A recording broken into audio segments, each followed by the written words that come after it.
Okay.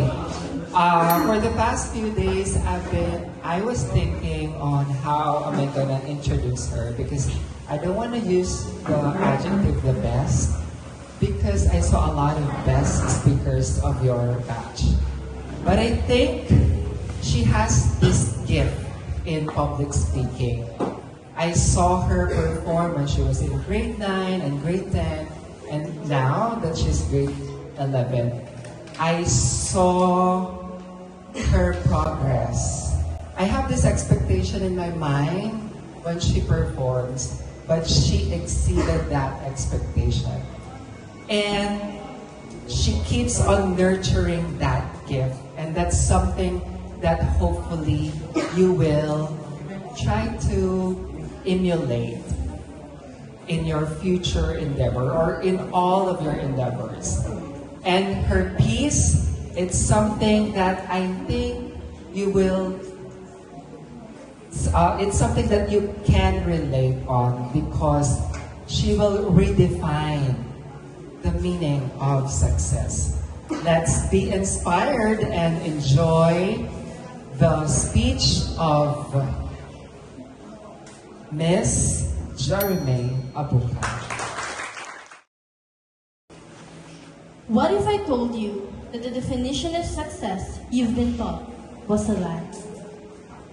We live in a world obsessed with success. We are bombarded with the images of perfect lives, glittering achievements, and the relentless pursuit of the next big thing. But what if the very definition of success was actually a trap designed to keep us chasing external validation instead of pursuing our own unique passions and dreams? Growing up with two older brothers meant that there was never a dull moment in our home. There was this constant competition, especially when it came to grades. Our mom would encourage us to read advanced words, which, looking back, was pretty unfair. I was in the younger age groups, and my brothers were already a 2 or 3 ahead of me. So there we were, me in my kindergarten years, trying to pronounce words that my 2nd grade brother and my 4th grade brother are tackling. You can imagine how that went. We'd compete to see who could pronounce the word correctly, counting each mistake like it was a victory for the other person. But let me tell you something. I was the best reader. I was the youngest, but I had to beat them every single time. I can't help but brag about that. But the rivalry didn't stop there. As we grew older, the competition only intensified. Every year it was the same. We'd compare the little compliments our teachers gave us, the grades we got, and the little awards that we brought home. Our mom would always tell us that I was the smartest of the 3. She'd proudly say that I had the sharpest mind. But here's the kicker.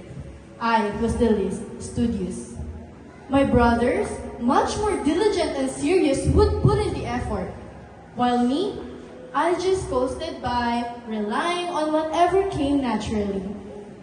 I was the kid who could get good grades without studying too hard, and it made the competition feel like a game of chance rather than effort.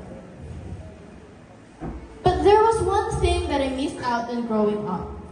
While my brothers were out playing in the streets, playing with their friends, I was always indoors, studying, or rather, pretending to study.